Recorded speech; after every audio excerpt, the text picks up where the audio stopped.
Hello, friends. 10-minute Tuesday time. Today I'm talking about mindfulness.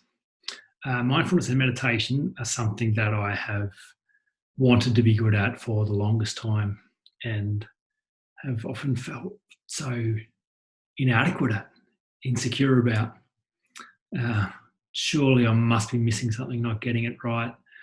Wish I could learn how to do this well. I look at people who meditate well. I hear people talk about meditation. I think, it's just not for me.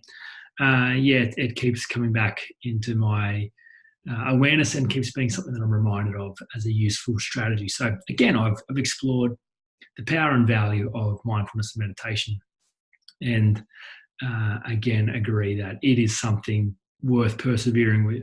So I've come across Sam Harris a number of times. I think I was introduced to him by Tim Ferriss or Joe Rogan, one of those two characters who I follow their podcast. And they use him as their go-to guy in this space. So I've been following Sam for a little bit, watching his YouTube videos, and stumbled across one recently, which I'll have the link to in the show notes, which just was such a simple and profound definition of what mindfulness is, and has helped me get back into the space and helped me notice some real progress and great fruit from working out this simple practice. So with that in mind, I thought it could be useful to have a conversation about mindfulness again. So all that said, if you can think about mindfulness in the context, learning something new in the context of firstly less to more. So it has to actually feel like you're getting a better deal. I think about this with my kids. When I'm learning this, I'm like, oh wow, how do I teach my kids this? But I can't teach my kids this unless they experience it as a less to more transaction, which is going to generate intrinsic motivation. If it's something that I tell them they need to do, I want them to do, it has very limited value for them and very limited sustainability. If they discover that this is an opportunity to get a better deal, great, well, I won't be able to stop them. So the same is true for any change you're trying to sustain in life. It has to actually feel like you're going to win. Not something you should do, you must do. You're not forcing your way, you're not fighting yourself. This is not another thing you need to be disciplined about. It has to be less to more. The experience will be, if it's going to stick, it's going to be one of finding increasing pleasure in this and moving away from pain. So if the experience of mindfulness is continuing to link to pain, you will inevitably avoid it. And the experience of not being mindful or just avoiding that is linked to comfort, well, you'll increasingly gravitate toward that. So my experience, having come across Sam's stuff, is that because I found it works and I see the fruit of it is good, well, then that creates pleasure for me. So I just want to do more and more of it. So it becomes, again, a natural internal motivator to go after this. So the whole premise of the Insecurity Project is ending unnecessary suffering caused by unresolved insecurity. So we all suffer greatly if we don't find a way to resolve this. So I think mindfulness is a really essential part of the experience, and so therefore a key part of stopping suffering. I'm a frameworks person, so I'm always looking for who's got the best frameworks, and I think you can solve any problem as long as you find the proven framework and someone's skillful enough to hold you in the space until it works. So, I think there are plenty of people who've worked out how to use mindfulness and meditation to great effect. And I'm very grateful that Sam has gone to the effort of creating some cool frameworks and definitions and explanations so that the average man, like woman, child, like you and I, can make this work. So the simple definition, and what I've learned from Sam, is that it's the ability to think about your thinking, gain distance from your own experience, your own emotional, intellectual, physical experience.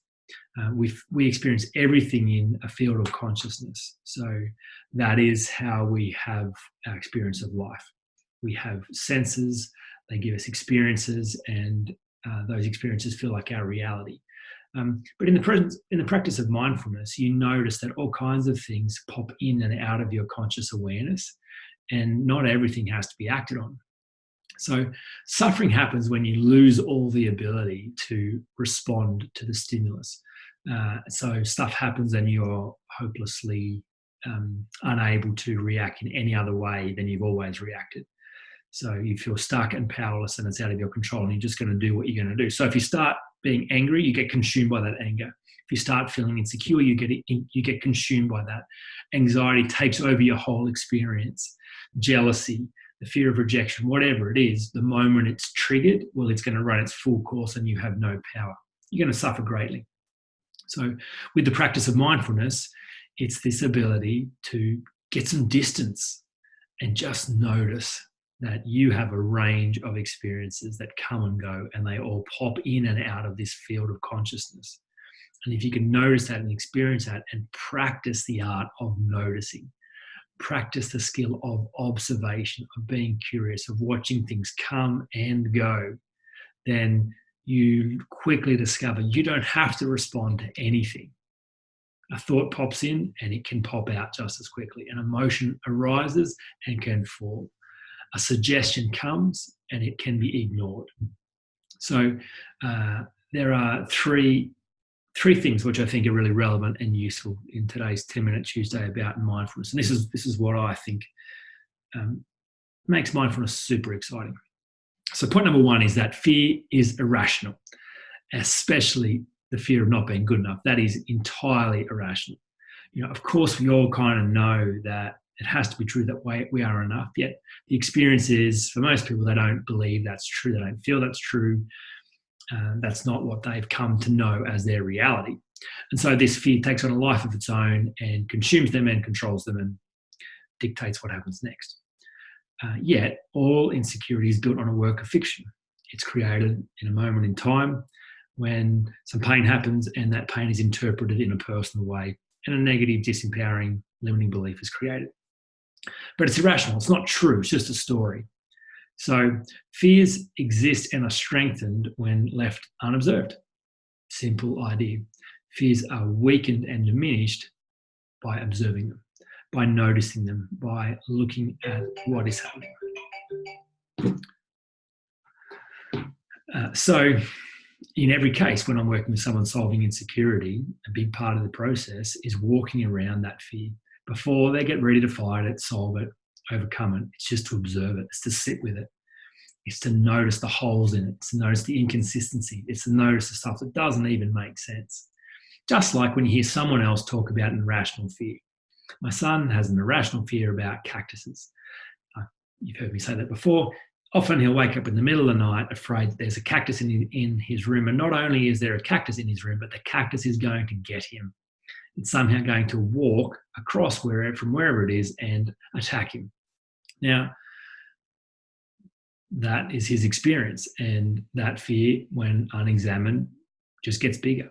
So my role as a father and Kat's role as mother is to turn the lights on and help him look at that and see that reality and see, no, if you turn on the lights on, there is no cactus and therefore no cactus is going to walk over and get you. It's irrational.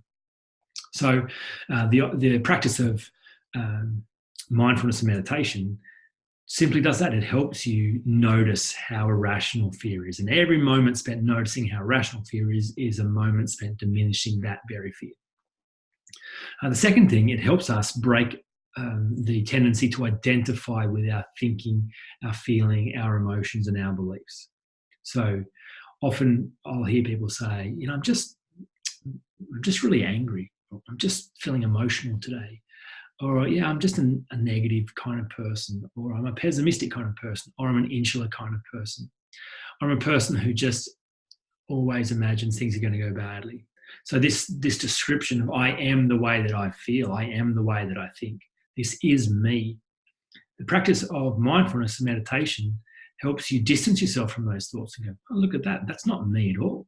That is a thought that's popped into the field of consciousness and I've acted on it. It's just a suggestion. And I haven't seen any other suggestions because that's the one I always go to. So the moment you get distance from these thoughts, you kind of realize, wow, that's not me at all. I am not the way that I feel. I am not my thoughts. I am not my beliefs. I am separate from all of that, which is incredible because that leads to the third thing. The moment you realize you're separate from these things, you have the power to change them. If you are not them, then you are choosing them. So Stephen Covey, the late great, talks about between stimulus and response is choice. And when you get that, your whole life changes.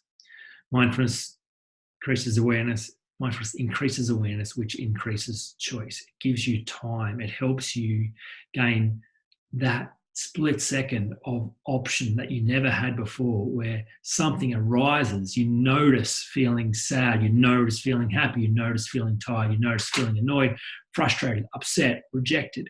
And then you get to decide what happens next. You get to decide whether that's a thought, feeling, emotion that you would like to follow through with, to run the strategy of, to hang on to, or whether it's one you would like to let pass, to go back to where it came from and wait for another one to arise, or in fact choose a better one. So power and choice comes through the practice of mindfulness. So to me, this is something worth persevering with, worth breaking through to the realm of pleasure and joy and fruit, so that it genuinely feels like a less to more transaction and genuinely ends unnecessary suffering caused by unaddressed insecurity in your life. I hope that's useful. I've been using the Streaks app as a way of experimenting with the motivation around mindfulness until it becomes really part of my everyday experience quite naturally. So there's all kinds of really cool hacks and tips and things to track habits as you're trying to build them. That's one I've found particularly useful, so I'll include the link in for that as well. All right, I'll talk to you again next Tuesday.